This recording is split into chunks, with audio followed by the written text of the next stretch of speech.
Timbers head to the Coachella Valley Invitational tomorrow, Tuesday, February 4th. But before they did, Phil Neville provided several significant updates from the Timbers training facility, including Evander, the star number 10 and DP from Brazil, who may be rejoining the team or finding a solution in a different way. He has his green card now. I think he got that last Friday. The club are working with Evander and his representatives to find a solution. And I think as a coach and as a playing staff, what I've said to them this morning, we've got to focus on the group that's going down to Coachella. And I see a quick end to this resolution soon. So you don't expect him at Coachella with the team? I think in the next 24 to 48 hours, I don't think that we will see him down in Coachella, but the club are working really hard to find a solution. I misinterpreted Neville's words in my initial post about Evander.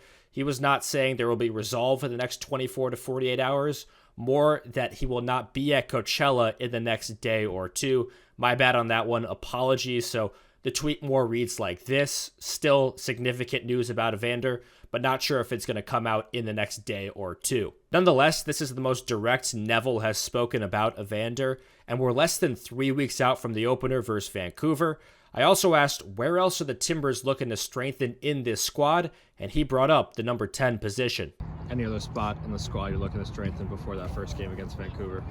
No, I think the big one is obviously the number 10. The DP spot is the one that we're working really hard on. We feel as if we sort that out and maybe one more, then the squad is really complete. I look at the depth chart. I think we've got incredible depth in all positions now. I think the work that Ned has done in the off season has been fantastic. And I can't thank him enough at this moment in time. I feel as if we're in a good spot. I feel as if we've brought in the right profile of players. I feel as if the squad looks hungry and fresh.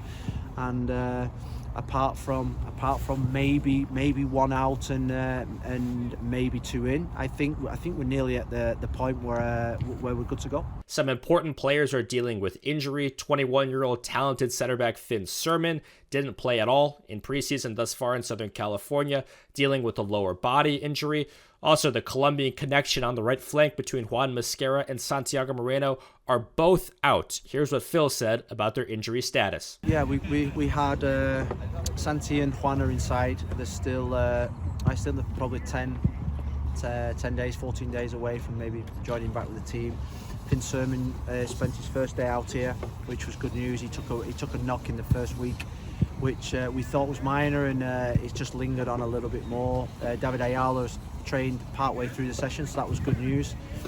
Apart from that, I think that's about everybody. I think the first 2.5 weeks we've had probably 5, 6, 7 players not probably complete the whole 2.5 weeks, which is the foundation work that you need for the season. So the next 2.5 weeks we're going to have to fast track a little bit, and maybe it might affect the selection for the first game of the season in terms of sort of like the starting 11. But you've got to treat this more as a marathon, not a sprint. With Evander not in the squad at current, Eric Williamson sold to Charlotte in the offseason, and Santiago Moreno dealing with a minor injury, the Timbers don't really have a number 10 to be that nucleus in the traditional 4-2-3-1 system that Phil Neville played for 95% of 2024. The personnel forced him to play a 3-back in Southern California. Here's what he said about the formation. I think with the players that we had available down in Orange County, it was the only system we could have played. We didn't have Santi, we don't have a number 10, so 4-2-3-1, the whole system revolves around creative player in the number 10. So at this moment in time, we don't have that. So it's a system that we've worked on in the last 2 or 3 weeks purely because of the personnel that we have. I've got to say that it's a system that we did go to. In probably some second halves last year when we were chasing the game, we played, we left 3 at the back and we played wingers high and wide. So it's not foreign to us at all. It's just, I prefer to work on principles rather than systems. If they do stick with a 3 at the back, the good news is that Ymer Fory has arrived, a top 22-year-old left wing back from the Colombian League. While it's not officially announced, here he is at training. I'll put an arrow on him so you can tell who he is. Good stature, smile on his face. Phil Neville has spoken highly of him already, and I cannot wait to see him play. Lots more content and news to come from the Coachella Valley Invitational, where there's more than a dozen MLS teams participating. I'll be on the broadcast call for the Timbers matches versus Chicago and San Diego. You can watch them via stream on Timbers.com or on Fox 12 Plus locally. I'll talk to you then.